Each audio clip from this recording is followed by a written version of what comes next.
Segundo os técnicos, aquele homem era um gênio ou uma besta? Jovens queridos, cá estamos reunidos, ainda que remotamente, na Matraca Records, na Vila Mariana, na aclimação.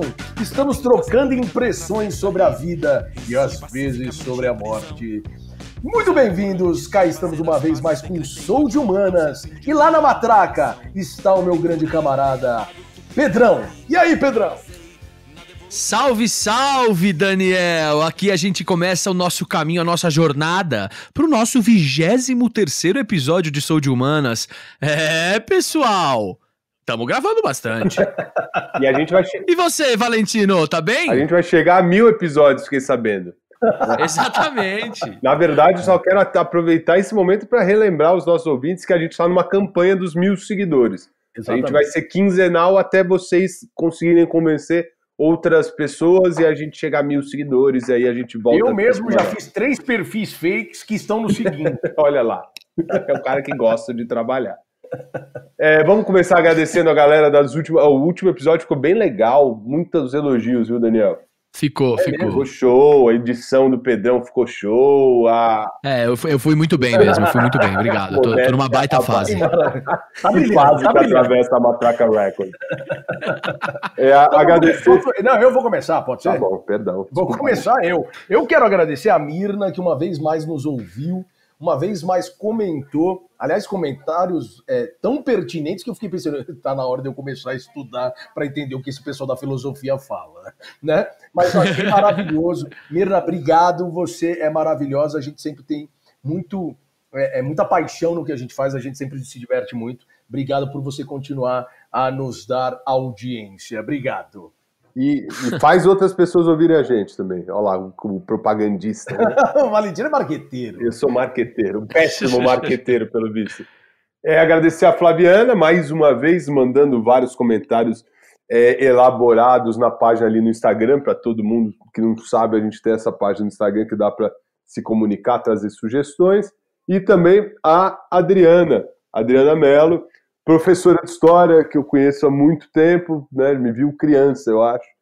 Ela é professora de História no Espírito Santo, está ouvindo e amou o episódio. Que legal. Né, que a gente fez sobre o tempo, sobre a história. Foi um episódio histórico-filosófico bem bacana. Então, eu queria fazer uma propaganda de mim mesmo, vocês me permitem? Faça.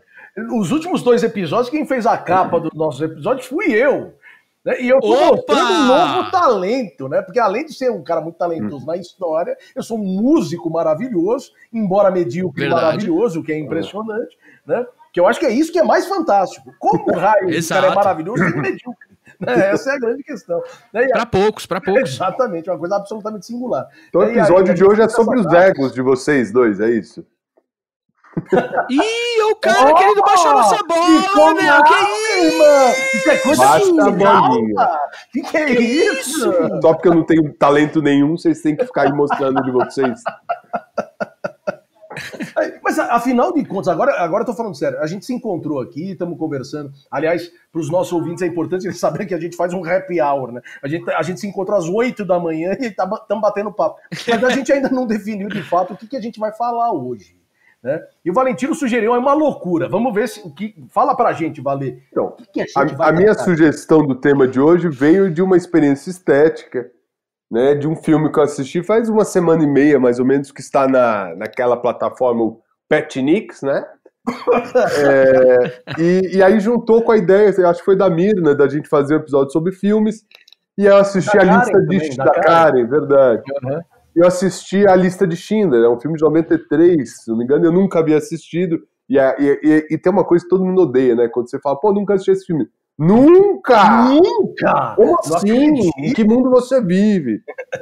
Eu assisti e, embora eu tenha ficado incomodado com uma confusão mental que eu tive entre 2 atores extremamente iguais fisicamente no filme, eu só lá pela metade do filme eu descobri que eram pessoas diferentes. Um filme que me sensibilizou muito, eu fiquei emocionado e eu mandei mensagem pro Daniel, era 00:30 da... Né, e falando, tô assistindo, olha que pira, que sensível, que beleza de filme, né? E aí eu pensei na gente conversar um pouquinho sobre filmes, mas não qualquer filme, filmes que retratam um período histórico, né? Porque, aliás, esse é um programa Sou de Humanas. Filmes sobre a Segunda Guerra Mundial. Bora?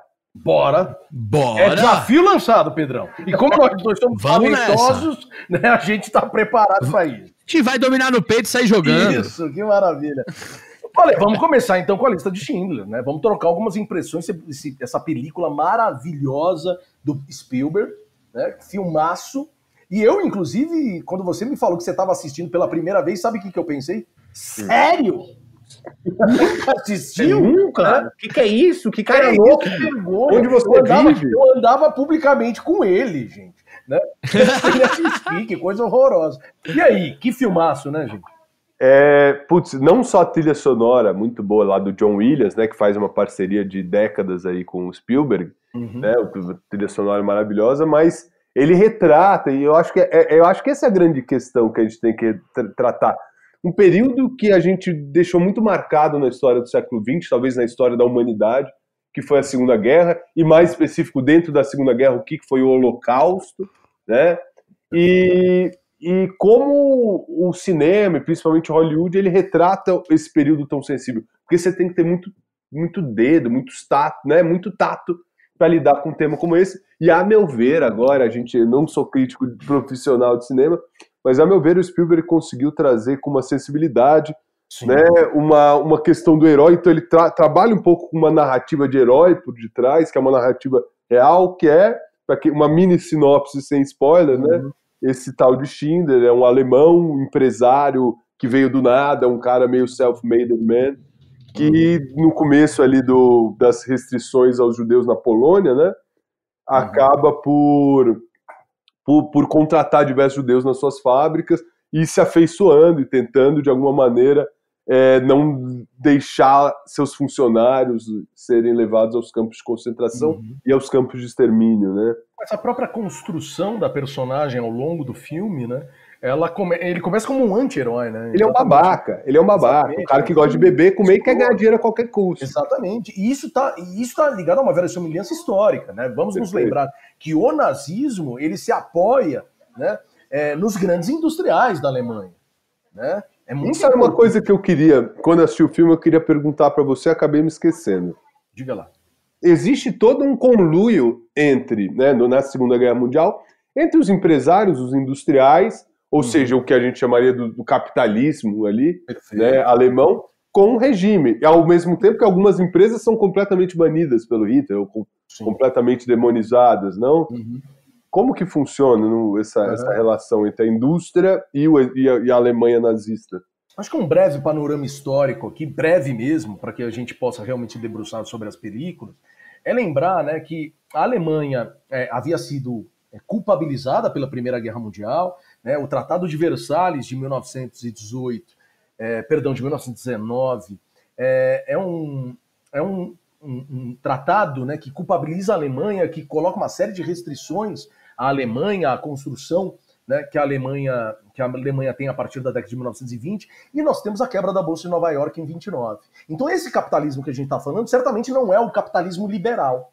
Né? O nazismo é profundamente antiliberal, mas ele é ao mesmo tempo anticomunista. Né? É o que alguns vão chamar de capitalismo de Estado. Né? Tem um economista da Escola de Frankfurt, que talvez a gente vá trazer a Escola de Frankfurt hoje, que ele, agora me fugiu o nome dele, mas ele justamente traz esse conceito de capitalismo de Estado. Então você ainda está na lógica capitalista, você não foge disso, e aí já contrapõe essa ideia de o Estado forte não quer dizer que você é comunista, né? Perfeito, exatamente, né? Até porque a gente já teve os nossos episódios para tratar a respeito disso, né? Em que a gente desmistifica um pouco a ideia de que o comunismo é a defesa do Estado total. A gente já fez isso no nosso episódio especial de Natal lá, em que a gente trouxe de um lado Hobbes e de outro Marx, né? E o Lenin, inclusive. Mas é bem interessante, né, Valei, como há uma escolha muito clara, né, pelo Estado alemão, pelo Estado nazista, pelo Terceiro Reich, daqueles grupos, né, que serão o alicerce, né, a base que vai fomentar a reconstrução da Alemanha sob a bandeira do nazismo, sob essa essa expressão imagética muito forte. E já que a gente está tratando de cinema, eu queria trazer uma referência, não sei se todos os nossos ouvintes conhecem, um documentário, né, que trata sobre os documentários do Terceiro Reich, do Império Nazista. Um documentário sobre documentários. É um documentário, é uma metalinguagem, né, um metadocumentário, né, que se chama... Vamos lá... O Pedrão vai ter que fazer uma pequena edição nesse momento, que eu tenho que lembrar. Ele vai pôr o reloginho. Tic-tac. Documentário boa, vai ser uma boa essa, né? E eu... Boa, obrigado, Pedrão. Ajuda a pensar. Pressiona. O Mito da Eterna Beleza. É um belíssimo documentário para tratar como se constitui a imagem do homem e da mulher ariana. Né? E aí há uma construção. O cinema foi muito importante enquanto elemento propagandístico de identidade do nazismo. Legal. Tá? Assim como, de certa maneira, olha que interessante, o cinema pós-Segunda Guerra, pós-vitória dos aliados, ele serve como uma imagem também, como reforçar uma imagem heróica, seja os ingleses ou os americanos como os heróis, né? Seja o próprio cinema russo vai defender uma ideia do heroísmo russo, sim, soviético, né? Eu acho importante na tua fala, Valer, lembrar que exatamente por se tratar de Guerra Fria, Hollywood não vai mostrar a importância que os soviéticos terão na derrota do nazismo. Vai minimizar, inclusive. Né?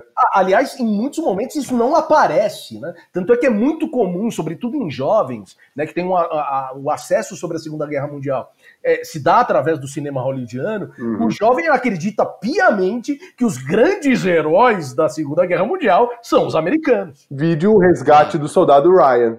Por exemplo. Exato. Né? Quando a gente pensa o resgate do soldado Ryan, a gente vê muito claramente que são os americanos que entraram. O dia D. Veja bem, eu não quero minimizar historicamente a importância do dia D, mas o dia D ele só acontece porque existe uma galera no Oriente. Não, toca o hino! Pelo amor de Deus, toca esse hino! Né? Tem que rolar o hino agora, porque obrigado! O hino começa dizendo unidos, sabe? Unidos. Essa galera é que efetivamente, essa galera consegue vencer a Batalha de Stalingrado, impor ao nazismo a sua primeira derrota e dizer para o mundo, para os aliados, e isso aqui, desculpa, eu tô um pouco efusivo e saudoso de um tempo que eu nem vivi, né? Mas tio Stalin olhou para Churchill, olhou para Roosevelt e falou assim, é o seguinte, nós seguramos a bronca. Agora, vocês vão ter que fazer do jeito que o titio quer. O dia D, não sei se vocês sabem disso, o dia D é sobretudo um planejamento que veio lá dos soviéticos.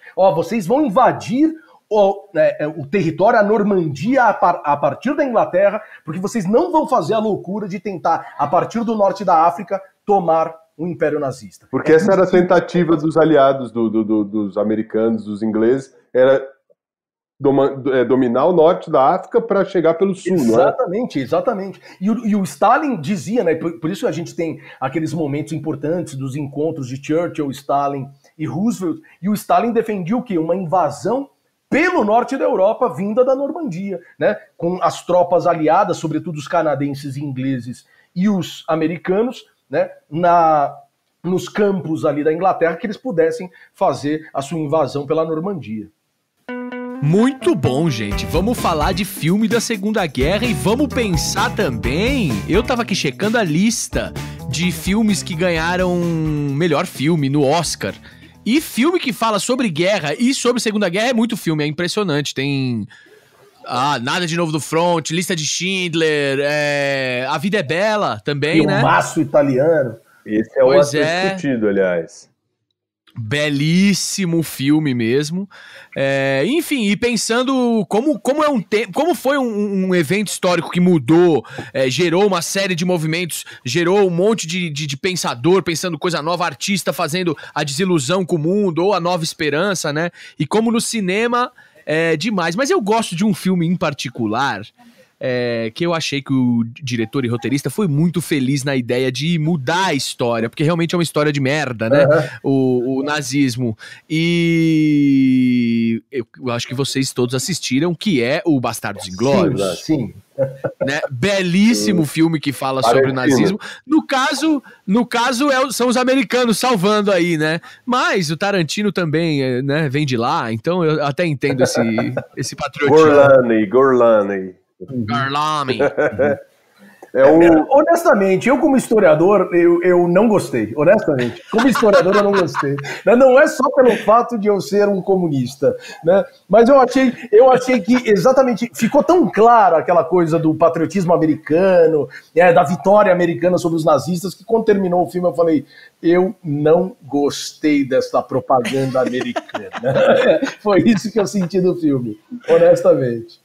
Mas você vê que esses filmes de guerra, talvez por mobilizarem afetos e terem filmes que você vai odiar, a maneira com que foi retratada, ou o foco que foi dado, né, ou você vai se sensibilizar muito, justamente porque é um período sensível que forma a identidade não só desses países envolvidos, mas do planeta, né, das nações do planeta como um todo, no pós-Segunda Guerra, e na Guerra Fria, como você falou, né? Sim. Então, Hollywood fez um trabalho gigantesco de criar uma narrativa, e a gente falava, né, da história, a história são grandes narrativas que você cria para justificar um presente, talvez, não sei se me fiz claro, né? A gente fala do Dom Pedro II proclamando a independência, e aí você conta uma história de que ele estava nas margens do Ipiranga, e ele estava num cavalo bonito, aí você tem aquele quadro famoso, você cria uma história, uma identidade nacional a partir dessa história em comum. E a identidade... E a gente... Fala, Pedrão. A gente não pode esquecer também que Hollywood e o cinema, boa parte do monopólio cinematográfico tá na mão dos judeus, né? Metro-Goldwyn-Mayer, né? Enfim, é muito...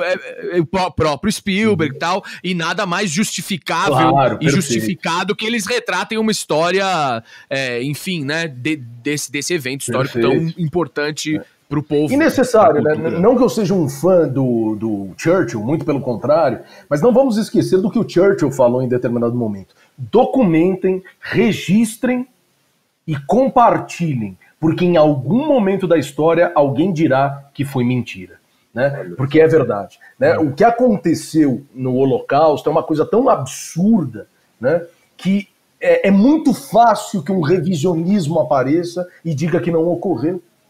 Né? E nós tivemos, e nós sabemos disso, né? Na década de 80 e na década de 90 nós tivemos muitas manifestações que buscavam minimizar, né, até pelas questões de Israel no Oriente Médio, evidentemente a gente não vai entrar nessa questão agora, né, mas que surgiram como uma discussão, isso na verdade é uma grande propaganda sionista, né? Então é muito importante que a gente realmente tenha um olhar, eu sempre falo isso, né? A gente precisa ter um olhar sofisticado, criterioso a respeito da história, para que a gente não faça tábula rasa dela. Né? Sim, porque aquilo que ocorreu é uma coisa realmente que só é possível ter ocorrido porque, de fato, somos humanos, demasiadamente humanos. Falei que não um sorriso, né? Daniel, eu acho então que a gente já pode verificar que existem duas discussões a serem travadas aqui. Uma é sobre os filmes de Segunda Guerra, e a gente falou muito do Dia D. O Dia D é muito famoso, né? Sim, perfeito. Tanto que tem poucos filmes, ou quase nenhum, sobre as bombas sobre Hiroshima e Nagasaki, né? Nos Estados Unidos. Eu queria trazer, já que você falou isso, no cinema sobre o Dia D, só para terminar. E a outra vertente são os filmes que tratam mais diretamente do Holocausto, que é o caso da Lista de Schindler, A Vida é Bela. O agora desse ano foi concorreu ao Oscar, o Jojo Rabbit, né? Sim. Algum menino, Pijama Listrado, Pianista. Um pianista, aliás, que filmaço, né? São todos filmes muito interessantes que vão tratar de um assunto que é ainda mais sensível do que a Segunda Guerra. Porque quando você assiste um filme como O Resgate do Soldado Ryan, é só tiro para tudo que é lado. Inimigos nos lembra um pouco uma ideia de uma guerra pré-Segunda Guerra. São dois inimigos se debatendo no front. Coisa que, quando você assiste um filme que retrata mais o Holocausto, você vê que você está diante de um novo tipo de guerra. Inclusive porque a abordagem ela tende a ser humanista, né? Ela tende a ser uma abordagem profundamente humanista, né? Quando a gente assiste um filme como O Pianista, né, ou como A Lista de Schindler, a gente se coloca no lugar daquele indivíduo, é inevitável. A gente não consegue fugir da experiência individual da forma como nós nos comportaríamos diante daquilo. E aí o filme não é só uma experiência estética nesse caso, é uma experiência política, né? Uma escolha política histórica. Eu queria puxar o meu, talvez, único momento pedantismo de hoje. Momento pedantismo. Que é do livro do Adorno. O Adorno é um alemão judeu que vai fugir antes da Segunda Guerra, ele vai para os Estados Unidos, então ele é um desses grandes expoentes da escola de Frankfurt, né? E ele escreve uma coletânea, tem uma coletânea de vários textos e artigos, entrevistas dele, que foram publicados pela editora Paz e Terra, chamada Educação e Emancipação. Ele trata um pouco da questão educacional. E a grande questão central da educação para ele a pergunta, para que serve a educação? O Adorno responde, a educação serve para que algo como Auschwitz nunca ocorra novamente. Ó, tô arrepiado porque é o que eu falo para os meus alunos em sala de aula. E ele vai falar justamente sobre como essa memória precisa estar viva, sabe? Perfeito. Como essa não pode ser suscetível ao revisionismo, ao esquecimento. Ele vai dizer, e eu abro aspas, sobretudo o esclarecimento acerca do que aconteceu precisa contrapor-se a um esquecimento que facilmente converge em uma justificativa do esquecimento. E aí ele continua, tudo dependerá do modo pelo qual o passado será referido no presente. Se permanecemos no simples remorso ou se resistimos ao horror com base na força de compreender até mesmo o incompreensível. Cara, que citação maravilhosa. Não é? Que pedantismo lindo. E eu vou aproveitar, já que você está falando disso, até para colocar no caldo do nosso debate, eu também vou ter um momento pedantismo. Momento pedantismo. Que a gente sempre debate aqui, a gente compete, inclusive. Né? Eu vou trazer a Hannah Arendt, a obra clássica dela, que é o julgamento do Eichmann em Jerusalém, né? E quando ela define lá a banalidade do mal. A questão da banalidade do mal, perfeito. Então é outro momento pedantismo. A gente momento pedantismo. Vamos lá. Era assim que as coisas eram. Essa era a nova lei da terra, baseada nas ordens do Führer. Tanto quanto podia ver, seus atos eram os de um cidadão respeitador das leis. Ele cumpria o seu dever, como repetiu insistentemente à polícia e à corte. Ele não só obedecia às ordens, ele também obedecia à lei.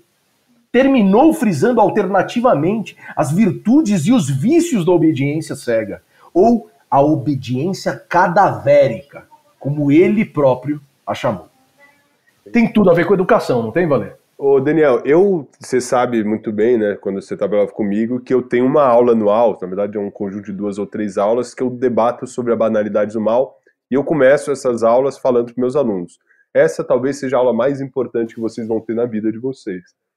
Porque essa aula não vai ensinar sobre algum filósofo, algum pensamento, essa aula vai tentar, pelo menos de alguma maneira, que vocês reflitam sobre a possibilidade de algo como Auschwitz, como o Holocausto ocorrer novamente. Porque ela não é algo excepcional. E aí é que está a grande sacada da Hannah Arendt. O Holocausto não foi um acidente histórico, algo excepcional que aconteceu. Não é um produto de monstros excêntricos. Exatamente. E a Hannah Arendt escreve esse livro falando esse tal de Eichmann, ele não é um monstro. Né? Ele tudo isso é fruto de uma sociedade que abdicou da reflexão, abdicou do pensar, no sentido forte do termo pensar. Né? Ele era um conhecedor, ele lia Kant, inclusive. Ele lia Kant, ou seja, ele era um cara escolarizado, mas não necessariamente educado. Educado. E a diferença entre educar e escolarizar. Né? E aí, uma se conversa você sai na sala de aula, você fala, olha, você pode tentar em primeiro lugar na medicina. Isso não quer dizer que você é uma pessoa que iria resistir à tentação de seguir com a boiada e fazer parte desse genocídio que foi o Holocausto. Eu acho que vale a pena, inclusive, no teu comentário, fala um pouquinho para os nossos ouvintes do experimento de Milgram. Eu acho que é muito bacana. Então, já recomendo para vocês, eu trago esse experimento Milgram, psicólogo social ali da década de 50, 60, acho que principalmente da década de 60, e procurem no YouTube, vocês vão achar alguns vídeos que explicam melhor, mas ele faz o experimento nos Estados Unidos, num bairro normal dos Estados Unidos, com homens de 40, 50 anos de idade, e o objetivo dele é ver se as pessoas, elas, se forem dadas ordens certas, elas abdicam da sua responsabilidade e são capazes de infligir dor a uma outra pessoa. Então é um experimento que as pessoas normais, elas são capazes de darem choques de não sei quantas centenas de volts em um desconhecido só porque foi comandado para elas. Um experimento totalmente controverso à época, né? Muitas críticas, porque gerou um estresse nessas pessoas que participaram do experimento sem saber que estavam participando. Mas demonstrou para toda a sociedade que qualquer um, a tiazinha da esquina, tua vizinha, teu vizinho, né, tua avó, você mesmo é capaz de, dado um contexto como o alemão, fazer a mesma coisa que eles fizeram. Perceber que não é algo extraordinário, é algo, sim, ordinário e assustadoramente ordinário. Como ele diz, né? Como o próprio Eichmann vai dizer, né? Uma obediência cadavérica. Né? E aí ele mesmo reconhece. E aí você falou de um... E há algum dilema aí. A gente falou do filme A Vida é Bela. A Vida é Bela, para quem não sabe, filme italiano, que retrata com um pouco de humor, um pouco de beleza, um pai que vai com seu filho ao campo de concentração e faz para o filho como se tudo fosse uma grande brincadeira, um jogo, né? E para o filho não perceber o que está acontecendo. E certa vez eu conversava com uma das pessoas mais excepcionais e inteligentes que eu conheço, que é o Rudi Anker, o Pedrão conhece, né? Ele é filho de sobrevivente do Holocausto, o pai e a mãe. E ele também é um cinéfilo, ele é produtor de cinema, um conhecedor do cinema de todas as décadas possíveis. E eu falei sobre esse filme que eu tinha acabado de assistir, ele falou, olha, eu odeio esse filme, eu não gosto nem de comentar. Porque para alguém que viveu na pele, entre aspas, porque ele não estava lá, mas para alguém que é filho de quem viveu na pele, tratar de uma maneira mais, entre aspas, leve, seria talvez uma afronta à memória. Da mesma maneira que algumas críticas foram direcionadas agora ao Jojo Rabbit, né? Que tratou de uma maneira cômica um Hitler, né, que fica na cabeça do menino, um Hitler meio maluco, meio bobão, né? Um menino que é uma criança nazista, que ao mesmo tempo não sabe o que é nazismo. Claro, né? Evidentemente. E aí fica o dilema. Será que é possível a gente retratar algo tão horrível como foi o Holocausto de uma maneira um pouco mais leve? Eu acho que... Tem um apelatismo também na apelação, né? Eu acho que A Vida é Bela, eu diria por que eu acho esse um filme genial, né? Porque ele consegue contar de uma maneira também muito subjetiva o que é a impressão de um pai diante do horror e de que forma ele, entendendo o horror, experimentando o horror, ele queria, né, evidentemente proteger, né, criar uma espécie de bolha para que o filho não experimentasse aquilo. E aí ele cria a fantasia de que aquilo nada mais era do que uma brincadeira, né, que o menino tinha que experimentar enquanto uma experiência de vida. Né? Eu acho que o comentário que você menciona, ele é absolutamente legítimo. Né? Tratar do nazismo é tratar com peso. Né? Mas, ao mesmo tempo, eu vejo um peso nesse filme que talvez aquele indivíduo que experimentou, evidentemente, para ele aquilo seja feito de uma maneira talvez superficial, né, ou demasiado leve, como você mencionou, né, Valério? Mas para mim é carregado de peso esse filme, porque é uma experiência muito subjetiva, muito particularizada, individualizada do que é a experiência de ser pai durante o nazismo. Uhum. Né? E quando a gente lê o Diário de Anne Frank, o que faz o Otto Frank?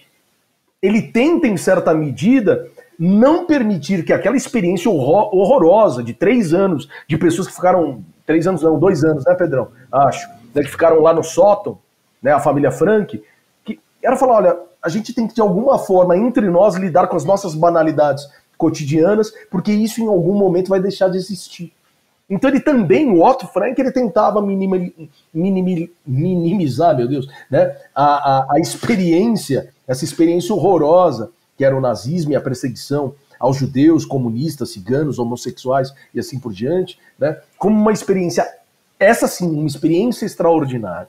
Né? Então eu, particularmente, acho um filme belíssimo, eu sinto a dor do pai o filme inteiro, talvez até... Chora igual um maluco. Sem dúvida alguma, acho uma experiência fantástica. E acho que todo filme de Segunda Guerra faz questão de sempre trazer o peso, seja de qual forma, né?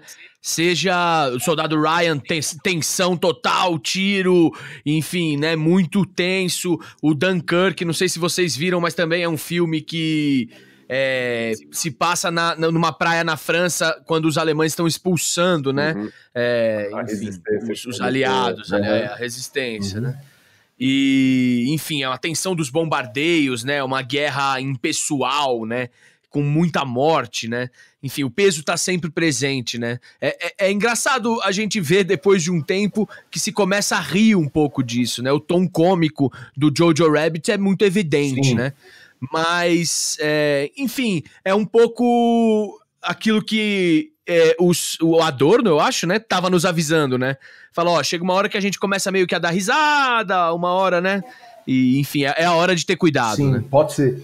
O que eu achei, quando eu assisti o Jojo Rabbit, levei o meu menino, o Lucas, para assistir, né? Obviamente que ele sofreu muito, né? Sobretudo com a morte da mãe. Desculpa se alguém não assistiu. É muito forte. Mas eu acho que o genial na abordagem do filme é que, já que o filme tem uma perspectiva de uma criança, ela não poderia ter sido construída de outra forma. Porque, na verdade, a perspectiva não é a perspectiva de cima para baixo, é de uma criança que interpreta a realidade aqui, né, que lhe é flagrante, como uma realidade, ou seja, ele obviamente... Enquanto propaganda, e a gente falou, né, no começo do nosso episódio, de como a propaganda nazista é marcante na sociedade alemã. Exatamente. É óbvio, porque para as crianças alemãs do período, Hitler era fofinho, maravilhoso e bondoso.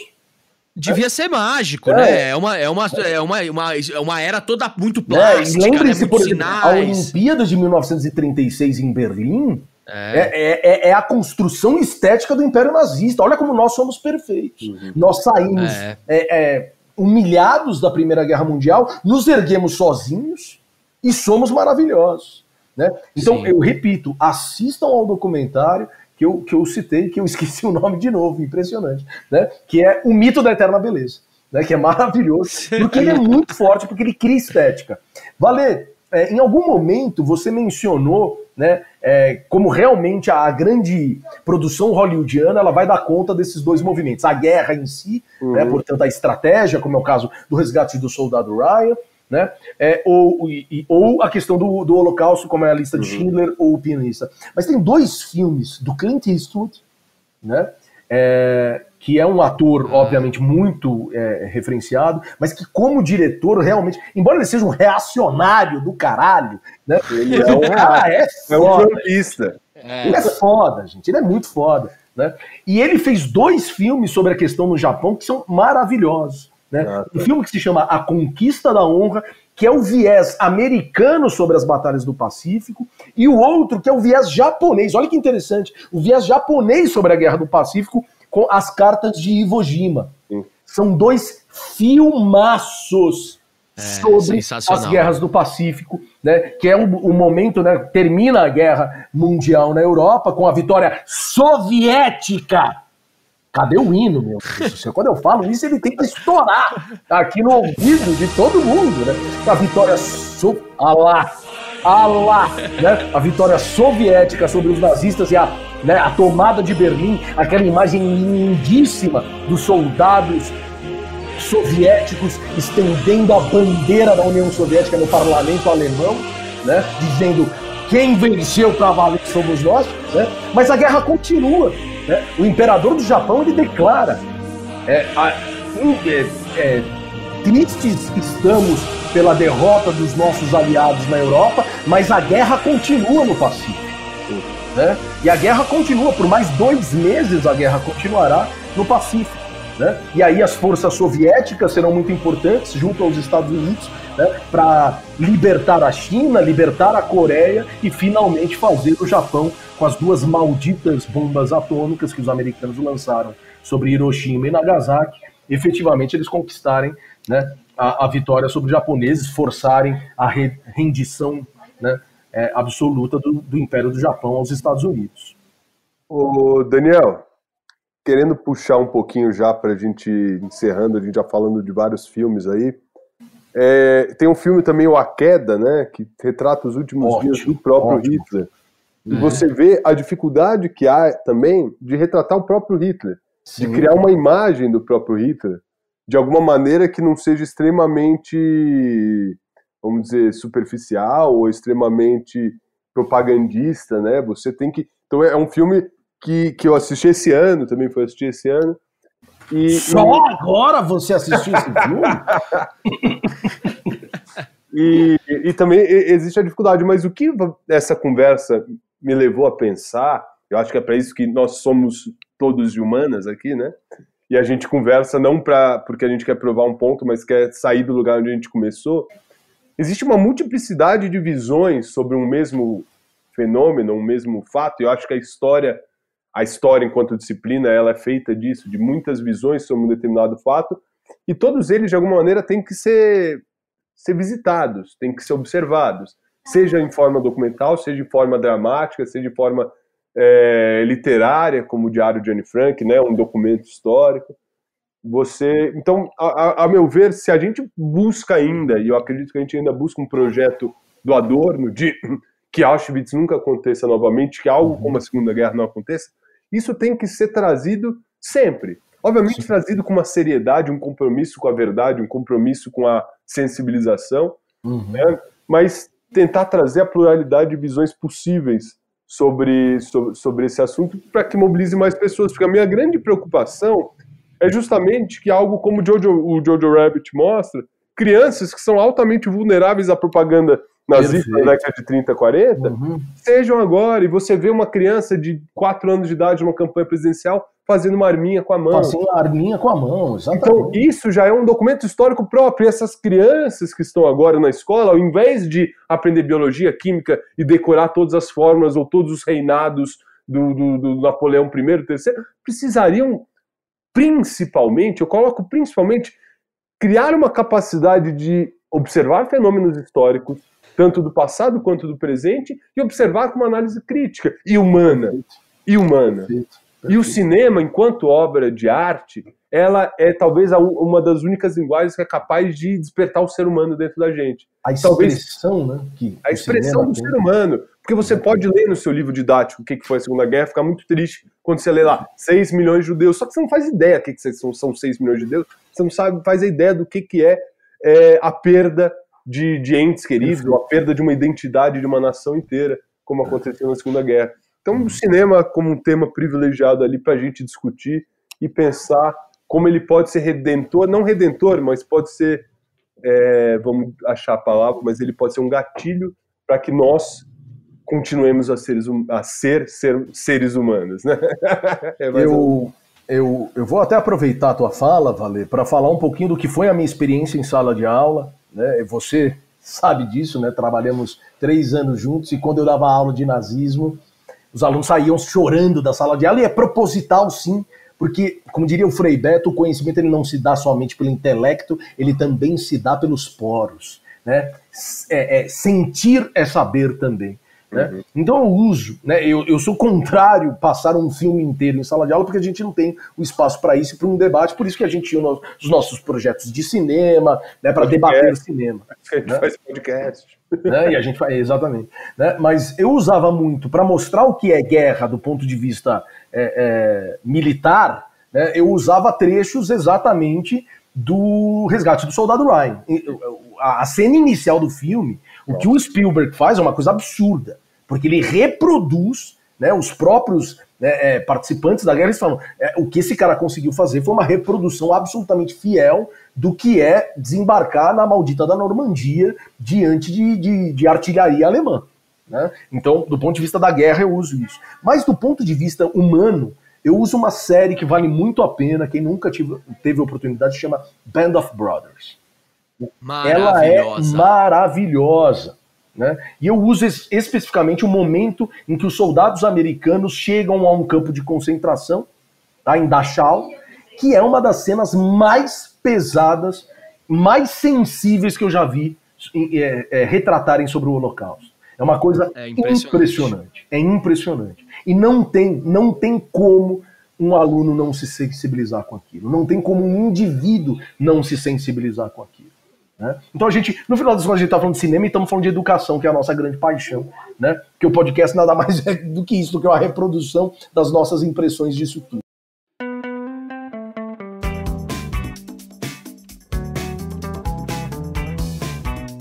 Acho que para a gente encerrar, deixar minha última contribuição, que é esse pensamento que fica da nossa conversa. A gente já se emocionou aqui, né, Daniel, Pedrão, como a obra de arte, o cinema, como uma dessas expressões artísticas, não somente, mas ela é capaz de produzir sensações e sentimentos que intelectualmente são impossíveis de serem suscitadas. A obra de arte, ela é capaz de nos sensibilizar para os horrores e para que coisas como Auschwitz nunca aconteçam novamente. Então, para finalizar, o que eu queria deixar para todo mundo é: ouçam, assistam, vejam, não deixem uma memória ser esquecida ou ser descaracterizada por essa indústria de consumo fácil e comestível que hoje em dia está se colocando. O nazismo foi um fenômeno histórico, né, colocado em um certo momento, mas isso não quer dizer que ele não pode se repetir de outras maneiras. E a única maneira da gente lutar contra a emergência disso é justamente sensibilizando a nós, nossos amigos, nossos companheiros, nossos colegas e nossos alunos. Então é isso. Eu queria trazer, já que a gente falou dessa arte, dessa expressão de arte que é o cinema, eu queria trazer um grande escritor uruguaio, que é o Eduardo Galeano, né, já que a gente está falando de arte. E o Galeano, ele tem um texto maravilhoso para falar sobre quem apoiou o nazismo, né? Porque quando a gente olha para a história, e em algum momento, a história, nesse sentido, a história ela é irremediavelmente verdadeira. Em algum momento a história ela faz o seu julgamento implacável, né? E ele vai dizer, e ele faz, é um texto longo, eu não vou citar o texto aqui para vocês, mas é um texto em que ele vai começar a falar, por exemplo, que os uniformes dos nazistas eram feitos pela Hugo Boss, que a Bertelsmann, essa grande editora, foi quem publicou os diários de todos os grandes nomes aqui do nazismo, que a IBM, sim, a grande empresa de tecnologia, era quem contabilizava o número de mortos nos campos de concentração. Que Joe Kennedy, o pai de John Kennedy, era embaixador dos Estados Unidos em Londres, mas ele mais parecia um embaixador da Alemanha nazista. Tá? Que o grupo ThyssenKrupp, lá os de elevador, foram elevancados pelo Império Nazista. E aí a gente pode falar de outras tantas marcas, como é o caso, né, da BMW, da Mercedes-Benz, da Siemens, da Volkswagen. E ele termina esse texto, e se me permitem, pedantismo em altíssimo nível, porque vai ser em espanhol esse pedantismo, para a gente encerrar, diz Eduardo Galeano, desculpem o meu sotaque cubano. Momento pedantismo. Los bancos suizos ganaron dinerales comprando a Hitler el oro de sus víctimas, sus olhajas y sus dientes. El oro entraba en Suiza con asombrosa facilidad, mientras la frontera estaba cerrada a cal y canto para los fugitivos de carne y hueso. Coca-Cola inventó la Fanta para el mercado alemán en plena guerra. En ese periodo también Unilever, Westinghouse y General Electric multiplicaron allí sus inversiones y sus ganancias. Cuando la guerra terminó, la empresa ITT de tecnología recibió una millonaria indemnización porque los bombarderos aliados habían dañado sus fábricas en Alemania. Quiérenme mucho los amigos de Hitler. O Hitler não conseguiria fazer tudo o que ele fez sem o apoio dos grandes industriais capitalistas. Diria? Desculpa, Valê, pode falar, perdão. Não, e se a gente pensa se existe uma resistência, a Hannah Arendt se pergunta muito isso no seu livro, A Lista de Schindler é um filme baseado no Schindler que existiu. Então ele era um empresário que, de certa maneira, em algum momento, ele se percebeu como ser humano. Então Sim. Não é algo do inevitável, tinha que ser feito. Você podia não fazê-lo, né? Você poderia não fazer. Né? E para a gente terminar, então, se me permitem, a matriarca do feminismo moderno, Simone de Beauvoir. O opressor não seria tão forte se não tivesse cúmplices entre os próprios oprimidos. Jovens queridos, esta aula está finita.